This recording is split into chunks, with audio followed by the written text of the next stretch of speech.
Hello बच्चों, इससे पहले देखो बच्चों, हमने देखा था अपना औसत वेग व समय। ये उन दोनों में हमने अंतर भी देख लिया था। अब उसके क्या रह रहे हैं, कुछ ग्राफ्स रह रहे हैं। ये ग्राफ देख लेते हैं। ग्राफ में देखो हमें बच्चों सबसे इसके बाद देखो बच्चों है टॉपिक हमारा तात्क्षणिक वेग व चाल। अब उसको समझने से पहले हम थोड़ा बहुत ग्राफ में देख लेते हैं। अब आपने इससे पूर्व देखे, हम यहाँ पे देखो तीन तरह के हम क्या देखेंगे, ग्राफ देखेंगे। कौन कौन से? XT, BT और AT। क्या है यहाँ पे XT, BT, AT का मतलब क्या है? देखो बच्चों, XT के विस्थापन समय वक्र, BT के वेग समय वक्र व त्वरण समय वक्र। क्लियर? विस्थापन या दूरी समय वक्र। क्लियर? इनके मध्य हम अभी ज्ञात कर चुके हैं दूरी और समय के वक्र। लेकिन इंपॉर्टेंट बात यह है बच्चों कि यहाँ पर ये जो वक्र है, दूरी समय वक्र, वेग समय वक्र, त्वरण समय वक्र, ये किसको व्यक्त करते हैं? क्लियर? तो इसको समझने से पहले हम एक चीज यहाँ पे पढ़ेंगे। वो क्या है बच्चों? हमारी प्रवणता, या जिसको हम कहते हैं स्लोप। क्या बोलते हैं बच्चों? स्लोप। स्लोप तो आपको सभी को पता होता है। स्लोप मतलब क्या होता है? इस तरह से कोई भी टेढ़ा है, क्या बोलते हैं कि भाई इसमें कितना स्लोप है। कोई चीज अगर इस तरह से सीधी है तो आप बोलोगे कि तो क्या स्ट्रेट लाइन है। ये इस तरह से सीधी, ये क्या स्ट्रेट लाइन है। लेकिन आपने जैसे इसको थोड़ा सा क्या कर दिया, क्षैतिज तल से एक निश्चित कोण पर आपने इसको रखा। पहले तो ये क्षैतिज तल के साथ क्या 0 डिग्री पर था ये पेन, लेकिन अब आपने क्या करा, इसको कैसे रखा?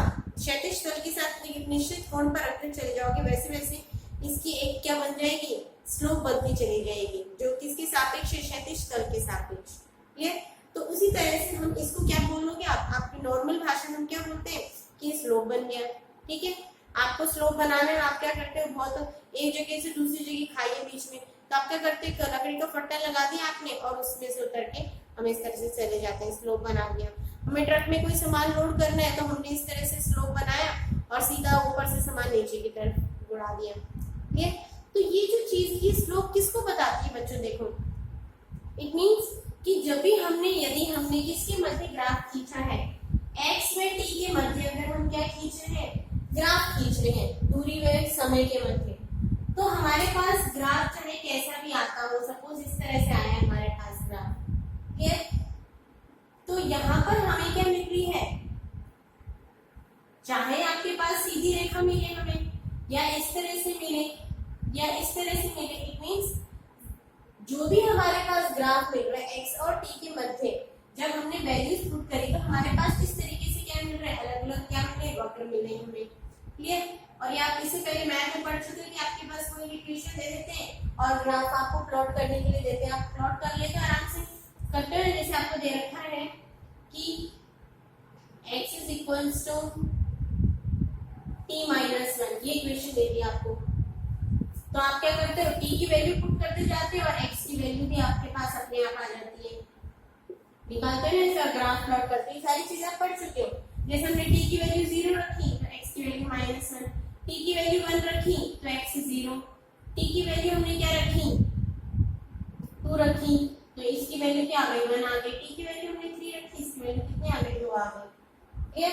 तो ये कहां से चल रहा है आपका मान, माइनस से चल रहा है। इट मींस कि जब आपने t की वैल्यू क्या रखी, 0 रखी, तो x की वैल्यू कितनी आ रही है, -1 आ रही है। क्लियर? फिर हमने जब t की वैल्यू कितनी रखी, 1 रखी, तो इसकी वैल्यू 0 आ रही है। तो एक पॉइंट तो यहाँ प्लॉट हो गया, एक पॉइंट क्या हो गया, यहाँ प्लॉट हो गया।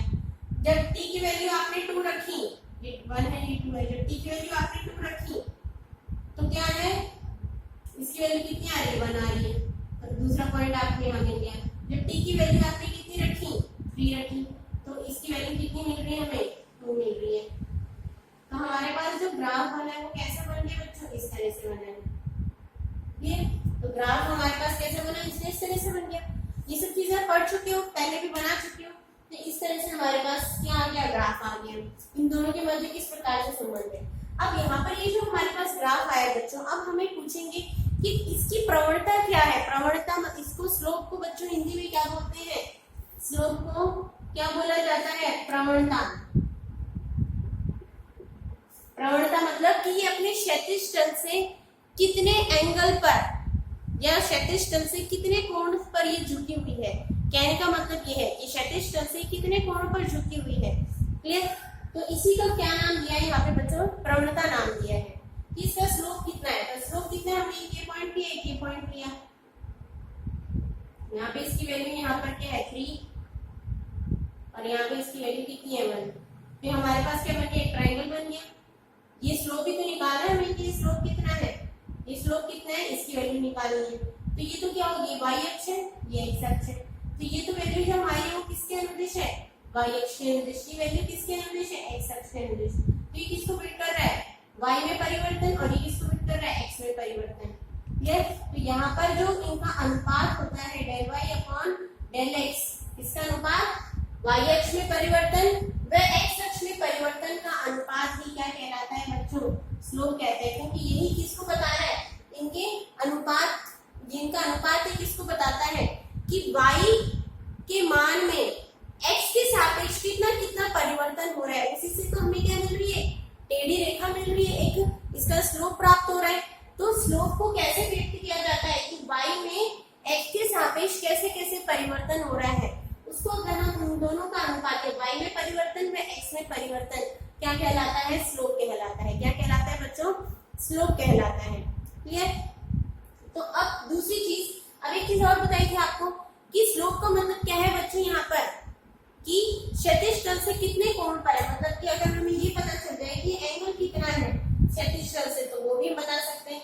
और एंगल को बच्चों हमेशा किस में व्यक्त किया जाता है, tan थीटा, जो थीटा की वैल्यू होती है। जब भी हमें बोलेंगे कि एंगल याद करो कि ये एंगल अपने क्षैतिज तल से कितने एंगल, आपको बोलेंगे कि ये पेन है, ये जो पेन है ये यहाँ पे इस तरह से रखा हुआ है, तो इसका क्षैतिज तल से एंगल थीटा में वैल्यू निकालो। तो इसका एंगल निकालने के लिए हम सबसे पहले किसकी वैल्यू निकालते हैं, tan थीटा की वैल्यू निकालते हैं। इससे आगे आपको बहुत सारे इस तरह से क्वेश्चन मिलेंगे जहाँ पर भी आपको एंगल निकालने के लिए दिया जाता है, वहां पर हम एंगल की वैल्यू कैसे निकालते हैं, tan थीटा के फॉर्म में निकालते हैं। जिस प्रकार से थीटा वेरिएट होगा उसी प्रकार से tan थीटा की वैल्यू भी क्या होगी, हमें प्राप्त होगी।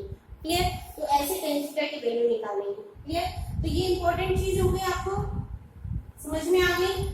स्लोप क्या है, del y upon del x किसके इक्विवेलेंट है, स्लोप। और स्लोप ही क्या है आपका, tan थीटा है। और स्लोप ही क्या है हमारा बच्चों, tan थीटा है। इट मींस, और ये वक्र ही किसको बता रहा है, स्लोप को बता रहा है इसको। क्लियर। अब दूसरी चीज, अगर हम x की वक्र बनाते हैं तो x की वक्र यहाँ पर ये क्या था, y अक्ष के अनुदिश तो आपने दूरी ली थी, y अक्ष के अनुदिश तो आपने क्या लिया था, दूरी लिया था, और x अक्ष के अनुदिश क्या लिया था आपने, समय लिया था, ये तो लिया था। अब यहाँ पर del y तो क्या किसको व्यक्त कर रहा है, दूरी को, और ये किसको व्यक्त कर रहा है, समय को। और दूरी बटे समय क्या है बच्चों, अभी पढ़ चुके हैं आप, दूरी बटे समय क्या है, चाल है, या विस्थापन बटे समय क्या है आपके पास, ये क्या हो गया, विस्थापन बटे समय, ये क्या हो गया, विस्थापन बटे समय अंतराल। क्लियर। तो यहाँ पे विस्थापन बटे समय अंतराल किसको व्यक्त कर रहा है, वेग को। तो हम कह सकते हैं कि delta x upon delta t किसके बराबर है बच्चों, वेग के बराबर है, जो आप इससे पहले पढ़ चुके हो। इससे पहले पढ़ चुके हैं ना औसत वेग में कि delta x upon delta t किसके बराबर होता है, वेग के बराबर होता है। तो एक चीज और क्लियर हो गई कि अभी तो हमने कहा कि यहाँ पे delta x upon delta t किसको व्यक्त कर रहे हैं, स्लोप को व्यक्त कर रहे हैं, और अभी कह रहे हैं यहाँ पे delta x upon delta t क्या है, वेग है। तो दूसरी चीज हमारे पास एक और क्लियर हो गई कि किसी भी वक्र में या किन्हीं भी दो राशियों के मध्य खींचा गया जो ग्राफ होता है, उस ग्राफ में, उस ग्राफ का जो स्लोप होता है, वो स्लोप किसको व्यक्त करेगा, उसके परिमाण को व्यक्त करता है दोनों राशियों के। और दोनों राशि यहाँ पे हमने एक क्या ली थी, दूरी ली थी, और एक हमने क्या लिया था, समय लिया था। क्लियर। तो x व t के मध्य अगर हम वक्र खींचते हैं, ग्राफ खींचते हैं, तो उसका जो स्लोप होता है वो स्लोप किसको व्यक्त करता है, वेग को व्यक्त करता है। आगे बात क्लियर। तो इसका जो स्लोप होगा वो किसको व्यक्त कर रहा है हमारे पास बच्चों, वेग को व्यक्त कर रहा है। क्लियर। किसको व्यक्त कर रहा है, वेग को। इट मींस x व t के मध्य खींचा गया वक्र किसको व्यक्त कर रहा है, उस वक्र की जो प्रवणता है, स्लोप है, वो तो क्या होगा हमारे पास, del y upon del x या del x upon del t विस्थापन बटे समय। और स्लोप को ही हम क्या बोलते हैं, tan थीटा। और tan थीटा ही हमारा क्या है, यहाँ पे वेग है। क्लियर। tan थीटा ही किसको व्यक्त कर रहा है बच्चों, वेग को व्यक्त कर रहा है। क्लियर। तो अब ये तो क्लियर होगा, जहां पर भी आपको अगर x और t के मध्य ग्राफ दे रखा है तो वो वक्र अगर इस तरह से आ रहा है, ऐसे आ रहा है, या कैसे भी सीधी रेखा आ रही है, तो ये किसको व्यक्त कर रहा है बच्चों? वेग को व्यक्त कर रहा है, क्योंकि इसमें कोई भी दो पॉइंट्स अगर हम ले तो वो दो पॉइंट्स किसको व्यक्त कर रही है? उसके विस्थापन में समय अंतराल के अनुपात को व्यक्त कर रही है। और हम पढ़ चुके हैं कि विस्थापन में समय अंतराल का अनुपात ही क्या कहलाता है? वेग कहलाता है। क्लियर? ऐसे हम आगे बीटी के मध्य देखेंगे, एटी के मध्य देखेंगे। क्लियर? क्लियर है? अब हम आ जाते हैं अपने ताक्षणिक वेग के ऊपर। क्लियर? अब देखो बच्चों, ताक्षणिक नाम से पता चल रहा है, तत्क्षणिक मतलब बहुत जल्दी, मतलब क्षण भर। क्या है इसका मतलब? क्षण भर, मतलब कि वह वेग या किसी भी क्षण किसी भी वस्तु का मापा गया वेग क्या कहलाता है? ताक्षणिक वेग कहलाता है।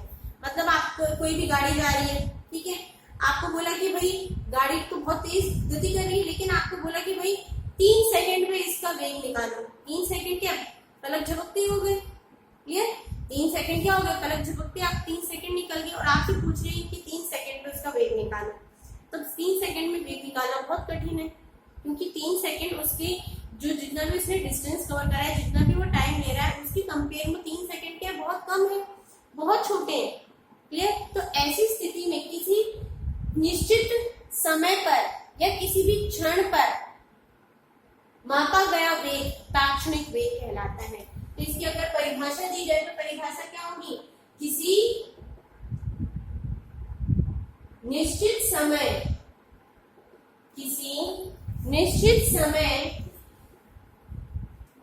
पर किसी वस्तु का मापा गया वेग, किसी वस्तु का किसी निश्चित समय या क्षण पर वस्तु का वेग ताक्षणिक वेग कहलाता है। और इसको बच्चों देखो इंग्लिश में क्या बोला जाता है? इंस्टेंटेनियस। और ये बात आपको बार बार बता चुकी हूँ मैं कि जरूरी नहीं कि आप हिंदी मीडियम में हैं तो आपको सिर्फ हिंदी मीडियम के टर्म्स ही पता होने चाहिए। It is very important. आप आगे कॉम्पिटिटिव एग्जाम्स देंगे तो वहां पे इंग्लिश के टर्म्स को ही प्रेफरेंस दिया जाता है। इंग्लिश मीडियम में जो क्वेश्चन होते हैं उनको ही प्रेफरेंस दिया जाता है। तो आपको इंग्लिश के टर्म्स भी पता होने चाहिए, तभी आप आगे कर पाएंगे क्वेश्चंस। क्लियर? तो ताक्षणिक वेग को, क्योंकि कहीं कहीं आपके पास इस तरह से ताक्षणिक नहीं लिखा होगा, आपके पास शॉर्ट में इस तरह से लिख रखा है। अब आपको तो भी पता ही नहीं VINST क्या है। VINST अगर जिसने पढ़ रखा है भी ताक्षणिक वेग क्या है? इंस्टेंटेनियस वेग है। पढ़ा तो है लेकिन आप उसे यूज में नहीं ले रहे, तो आप भूल जाएंगे। ठीक है? तो एक तो पढ़ना और उसको बार बार यूज में लेना, तो ही वो चीज आपके याद दिमाग में रहेगी। क्लियर? तो ताक्षणिक वेग क्या है? Instantaneous velocity. तो V इंस्टेंटेनियस मतलब वेलोसिटी। तो अभी बताइए कि किसी भी क्षण या किसी निश्चित समय पर वेग क्या कहलाता है? ताक्षणिक। इंस्टेंट नाम तो पता है, आजकल इंस्टेंट वर्ड आप बहुत यूज में ले रहे हो।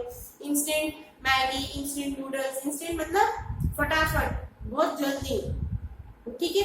तो बहुत जल्दी मतलब एकदम से किसी निश्चित समय, मतलब आपको बोलते हैं 4 सेकंड में ये साइकिल से बच्चा जा रहा है, अब 4 सेकंड में इसका वेग बताओ कितना है? 3 सेकंड में इसका वेग निकालो कितना आ रहा है। तो आपने इंस्टेंटली उसकी वैल्यू निकाल रहे हो। क्लियर? एकदम से फटाफट आपको निकालनी है। क्लियर?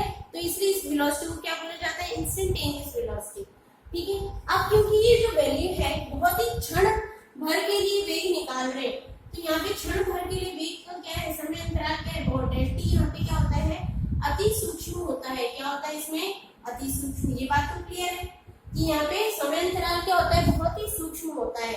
और ये चीज जो मैथ के बच्चे हो तो उनको उसको तो आसानी से समझ जाते हैं। बायो के बच्चों को प्रॉब्लम आती है इसमें, क्योंकि ये आपके टॉपिक में नहीं, आप मैथ के पोर्शन में बच्चे तो पढ़ लेते हैं 11th क्लास के जो मैथ के स्टूडेंट्स हैं, बायो के स्टूडेंट्स नहीं पढ़ पाते, तो यहाँ पे ध्यान से देखें। क्लियर? क्योंकि डेल्टी क्या है? अति सूक्ष्म है। तो जो मान बहुत ही अति सूक्ष्म होता है, क्योंकि ये वेग है, वेग को आप अभी पढ़ चुके हो कि V इंस्टेंटेनियस, तो यहाँ पर क्या लगाया जाता है? इस तरह से लिखा जाता है बच्चों, limiting del t tends to 0 delta x upon del t। अभी आप पढ़ चुके हो delta x upon del t क्या है? औसत वेग को व्यक्त कर रहा है। किसको व्यक्त कर रहा है? वेग को या औसत वेग को वेट कर रहा है कि औसत वेग तो है परंतु लिमिटिंग, ये इसको क्या बोलते हैं, लिमिटिंग, या इसका मतलब होता है सीमांत। सीमांत मतलब इसकी सीमा है, इसको आपने लिमिटेड कर दिया कि कब तक, जब ही लागू होगा ये वेग हम तभी ज्ञात कर सकते हैं तात्क्षणिक वेग जब डेल टी क्या हो, टेंड्स टू जीरो हो। इसका मतलब क्या है बच्चों, delta tends to zero, इसका मतलब क्या है, delta tends to zero. इसका मतलब क्या है बच्चों कि डेल टी की जो वैल्यू है वो जीरो की ओर है, जीरो की ओर। क्लियर, डेल टी की जो वैल्यू है, जो समय अंतराल है वो इतना छोटा है कि उसकी जो वैल्यू है वो जीरो तो है नहीं, जीरो थी तब तो ये वेग जीरो हो जाता, विराम अवस्था में होता, लेकिन डेल टी की वैल्यू है, लेकिन क्या है वो बहुत ही सूक्ष्म है, इतनी सूक्ष्म है कि वो जीरो के आसपास है, कि 0.1 है, 0.2 है, 0.5 है। क्लियर, तो यहाँ पे अति सूक्ष्म को कोई भी मान जो बहुत अति सूक्ष्म होता है और उसके सापेक्ष हम जब परिवर्तन देखते हैं तो उसको इस प्रकार से लिखा जाता है, सीमांत स्थिति में लिखा जाता है। और सीमांत स्थिति में बच्चों कैसे लिखते हैं, लिमिटिंग। क्लियर, LIM, लिमिटिंग या सीमांत स्थिति के लिए इसको शॉर्ट में LIM लिखते हैं, लिमिटिंग को। डेल टी और एरो का मतलब क्या है बच्चों, यहाँ पे एरो करके जीरो, एरो करके जीरो का मतलब क्या है कि डेल टी इतना सूक्ष्म है कि उसका मान जीरो की ओर है या जीरो के आसपास है, इतनी कम है उसकी value, delta tends to zero. Clear, और इसको कैसे लिखा जाता है, dx अपॉन dt, इस प्रकार लिखा जाता है। जब भी कोई वैल्यू, कोई भी परिवर्तन है उसको हम उसकी सीमांत स्थिति बता रहे हैं, तो सीमांत स्थिति को हम किस प्रकार व्यक्त करते हैं बच्चों, dx अपॉन dt के फॉर्म में क्या करते हैं, व्यक्त करते हैं।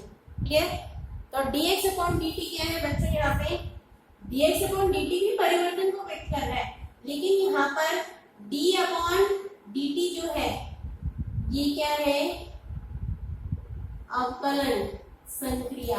कैसी संक्रिया है बच्चों, अवकलन, डिफरेंशिएशन। मैथ वाले बच्चे तो ये सारी चीजें पढ़ लेंगे मैथ में, उनकी वही क्लियर हो जाएगी। ये क्या है, डिफरेंशिएशन। डिफरेंशिएशन क्या है, यहाँ पे एक तरह की संक्रिया होती है, ये पूरा टॉपिक होता है डिफरेंशिएशन। मतलब किसी भी राशि में किसी भी अन्य राशि के सापेक्ष परिवर्तन को डिफरेंशिएशन या अवकलन के द्वारा व्यक्त किया जाता है। क्लियर, मतलब क्या है, यहाँ पे ये संक्रिया है कि कोई भी आपको राशि दे दी, यहाँ पे ये राशि कौन सी होगी, x, कि x में हम परिवर्तन देख रहे हैं किसके सापेक्ष, t के सापेक्ष। क्लियर, क्या हमें बोला है कि भाई समय के साथ साथ इसमें x में कैसे परिवर्तन हो रहा है, और क्योंकि क्षणिक मान हमसे पूछा है तो किसी भी समय के लिए दे देंगे, 3 सेकंड के लिए बोलेंगे कि 3 सेकंड में उसने कितनी दूरी तय करी है बताओ, 3 सेकंड में उसकी दूरी में कितना परिवर्तन हुआ है, 5 सेकंड में उसकी दूरी में कितना परिवर्तन हुआ है, ये पूछा हमसे। तो कैसे निकालेंगे, इसके द्वारा निकाला जाता है अवकलन संक्रिया द्वारा। इसको क्या बोलते हैं, अवकलन या डिफरेंशिएशन। क्लियर, तो यहाँ पर डी अपॉन डी टी का मतलब क्या है बच्चों, कि किसी भी राशि में समय के सापेक्ष परिवर्तन, अब यहाँ पे टी है तो समय के सापेक्ष परिवर्तन, वाई होता है तो वाई के सापेक्ष परिवर्तन। अब हम किसमें परिवर्तन देख रहे हैं, एक्स में परिवर्तन हो रहा है, किसके सापेक्ष, टी के सापेक्ष। जैसे जैसे टी बढ़ता जा रहा है वैसे वैसे एक्स की वैल्यू में भी क्या हो रहा है, चेंज होता जा रहा है। क्लियर, तो इसको बोलते हैं अवकलन। इसके क्या है, कुछ बच्चों फॉर्मूलेज हैं अवकलन के। एक जो इंपॉर्टेंट फॉर्मूला है वो हमें ध्यान रखना है कि अपॉन dx ऑफ x की पावर n, ये फॉर्मूला इंपॉर्टेंट है। क्लियर, x की पावर n, तो जब हम x के सापेक्ष क्या कर रहे हैं, अवकलन कर रहे हैं, तो इसका सूत्र क्या होता है बच्चों, n(x) की power n minus 1। Very very important, आपको सिर्फ ये सूत्र याद रखना है, आपको पूरा डिफरेंशिएशन समझने की जरूरत नहीं, बिकॉज ये आपके यूज में नहीं आएगा बायो वाले बच्चों के लिए। क्लियर, मैथ वाले बच्चों का तो यूज में आएगा तो वो तो पूरा मैथ में पढ़े रहेंगे टॉपिक। क्लियर, डिफरेंशिएशन क्या है इसका, कि x के सापेक्ष परिवर्तन d अपॉन dx, जहां x की पावर n जो है वो किसके बराबर है, y के बराबर है, और y फलन किसके बराबर, x की पावर n के बराबर। तो असल में ये क्या है आपके पास, dy अपॉन dx, और उसकी y की वैल्यू रख दी हमने, y की वैल्यू के x की पावर n। क्लियर, और x की पावर n का जब डिफरेंशिएशन करेंगे तो हमारे पास क्या होता है nxn माइनस वन। करके देख लो, जैसे आपके पास d/dx ऑफ x की पावर 1 है, 1 गए तो 1 आगे आया, x की पावर 1 माइनस 1 x नॉट, और x की पावर नॉट क्या होता है 1 होता है। क्लियर? तो x का डिफरेंशिएशन क्या होगा 1 होगा। d/dx ऑफ x स्क्वायर, इसका डिफरेंशिएशन क्या होगा 2x 2 माइनस 1 क्या होगा 2x। क्लियर? तो ये फॉर्मूला याद रखना मेन बस आपको। क्लियर? डिफरेंशिएशन का, और उसी के हिसाब से आपके क्वेश्चंस होते चले जाएंगे। तो क्षणिक मान आपको पता चल गया क्या होता है आपके पास। ठीक है, क्लियर है? अब इसी के आधार पर हम इसके कुछ क्वेश्चंस देखते हैं बच्चों कि किस प्रकार से ताक्षणिक मान को हम व्यक्त कर सकते हैं। ये आपको फॉर्मूला बता ही दिया है कि इस फॉर्मूले से हमें करना है।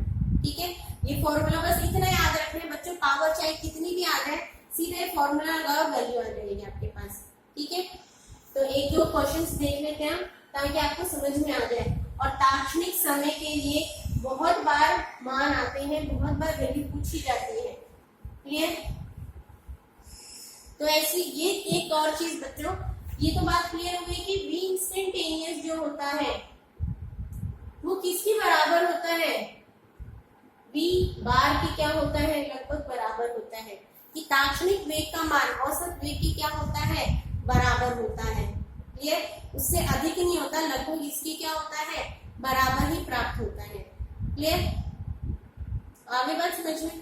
ठीक है, वहां पर हमने देखा था औसत वेग का मान औसत चाल से क्या होता है बड़ा होता है, यहाँ पे लगभग इनके मान पे आते हैं समान प्राप्त होते हैं। क्लियर? अब हम क्वेश्चन देखते हैं। क्वेश्चन है बच्चों हमारे पास, क्वेश्चन है ये हमारे पास बच्चों कि वेग का मान निकालना है आपको। आपको दे रखा है फलन x is equals to T square. फलन क्या दे रखा है x equals to T square दे रखा है। वेग कितने पे ज्ञात करना है आपको, t इक्वल्स टू 1 सेकेंड और t equals to 2 second. t equals to 1 second में t इक्वल्स टू 2 सेकेंड पर वेग ज्ञात कीजिए। अब आपको एक फिक्स निश्चित समय दे दिया ना, जहां पर भी आपको एक फिक्स निश्चित समय दे दे तो बच्चों वहां पे हमें इंस्टेंटेनियस वेलोसिटी वाला फॉर्मूला लगाना है। कौन सा फॉर्मूला लगेगा, वेग निकालना, और वेग आपको पता है v instantaneous is equals to dx upon dt। x आपको दे रखा है, x की वैल्यू रखो, t के सापेक्ष उसका अवकलन कर लो, सीधे वैल्यू आ जाएगी। और बाद में t इक्वल्स टू एक बार तो 1 सेकेंड रख दो और एक बार t इक्वल्स टू 2 सेकेंड रख दो और आपकी वैल्यू आ जाएगी। तो करके देखते हैं। हमने फॉर्मूला लगाया, x की वैल्यू रख दो यहाँ पे टी स्क्वायर। अब टी स्क्वायर का अवकलन करेंगे तो क्या हो जाएगा 2t 2 माइनस 1 क्या हो गया बच्चों 2t। क्लियर? तो v इंस्टेंटेनियस की वैल्यू क्या आ गई हमारे पास 2t। अब एक तो t इक्वल्स टू 1 सेकेंड पे पूछा है, तो t इक्वल्स टू 1 सेकेंड पे वेग का मान कितना होगा 2 into 1 2 मीटर पर सेकेंड, और v equals to t equals to 2 पर निकाल लो, 2 into 2 कितना हो गया 4 मीटर पर सेकेंड। इट मींस जैसे जैसे समय बढ़ता जा रहा है उसकी वेलोसिटी भी क्या हो रही है बढ़ती जा रही है। 1 सेकेंड में तो वेलोसिटी क्या थी 2 मीटर पर सेकेंड, 2 सेकेंड में उसकी वेलोसिटी कितनी होगी 4 मीटर पर सेकेंड, बढ़ता जा रहा है ना।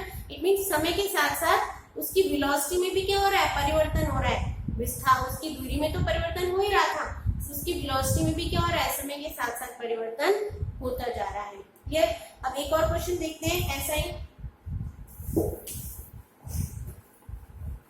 और ऐसा क्वेश्चन बच्चों बहुत बार आता है, एक एक नंबर में आते हैं ऐसे क्वेश्चन, छोटे छोटे एक एक नंबर में पूछ लेते हैं कि हाँ इसकी वैल्यू निकालो, और ऐसे क्वेश्चन कॉम्पिटिटिव एग्जाम्स में भी बहुत पूछे जाते हैं बच्चों। तो नेक्स्ट क्वेश्चन क्या है हमारे पास, देखो s is equals to T cube minus 6t square, x is equals to T cube minus 6t square दे रखा है। क्लियर?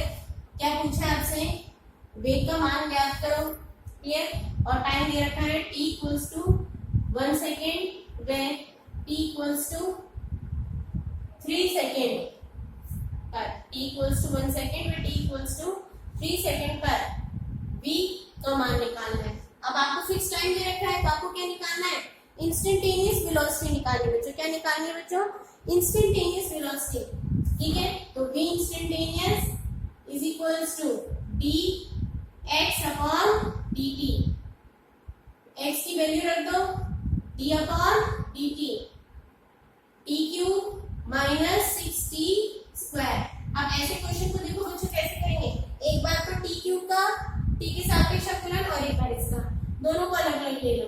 तो D upon d T of T cube minus D upon d T of 6t square. दोनों को अलग अलग से कर लो। टी क्यूब का क्या आ गया बच्चों? 3t स्क्वायर माइनस इसका क्या हो गया? 2 आ गया आया, 2 6 12, 12t। तो ये तो आ गया हमारे पास b की वैल्यू। क्लियर? और अब b equals to 1 second, t equals to कितने में पूछा है? 1 सेकंड में। तो 3 इंटू t की जगह वैल्यू रख दो 1 माइनस 12। तो कितने आ गए? 3 माइनस 12 कितना हो गया? -9 मीटर पर second. b equals to t equals to 3 second में वैल्यू रख दो 3 का स्क्वायर माइनस 12 3। ये कितना आ गया बच्चों हमारे पास? 9 27 माइनस 36। ये वैल्यू भी क्या आएगी? माइनस में आएगी। सॉल्व कर लेना। ऐसे कितना आ गया हमारे पास? 6 ऐसे 7। ठीक है, इसको सॉल्व कर लेना। हमारे पास क्या आ गया? 16 में से कितना आ जाएगा बच्चों? -19 मीटर पर सेकेंड। ठीक है, तो चाहे आपके पास ऐसा कोई सा भी क्वेश्चन आए आप उसे सॉल्व कर सकते हैं। अब आपसे देखो इसी क्वेश्चन में एक चेंज और करके दे देंगे। आपसे पूछ ले सकते हैं कि वह वेग या वो समय निकालिए जब वेग क्या हो? जब वस्तु स्थिर अवस्था में हो। अब इसी में एक दूसरा पार्ट आपको दे दिया, जब वस्तु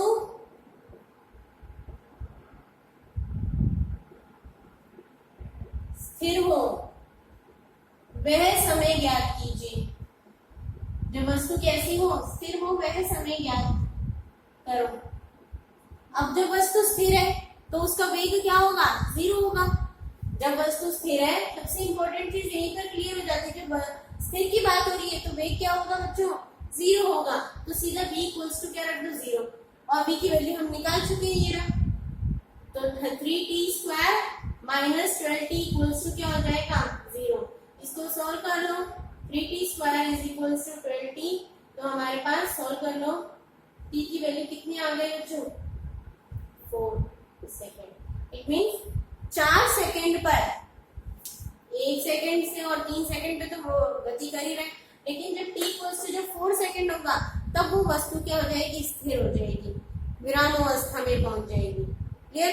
तो ऐसे कितने ही क्वेश्चंस बनते हैं बच्चों, नंबर ऑफ क्वेश्चंस बनते हैं। चाहे आप कितने ही क्वेश्चन बना के देख लो अपने आप ही, सिर्फ डिफरेंशिएशन का फॉर्मूला याद रखना है और अपने आप ही क्वेश्चंस आपके बनते चले जाएंगे। क्लियर? तो ये है आपका आज का टॉपिक। इसके बाद जो नेक्स्ट टॉपिक है वो हम देखेंगे अपने नेक्स्ट लेक्चर में। Thank you.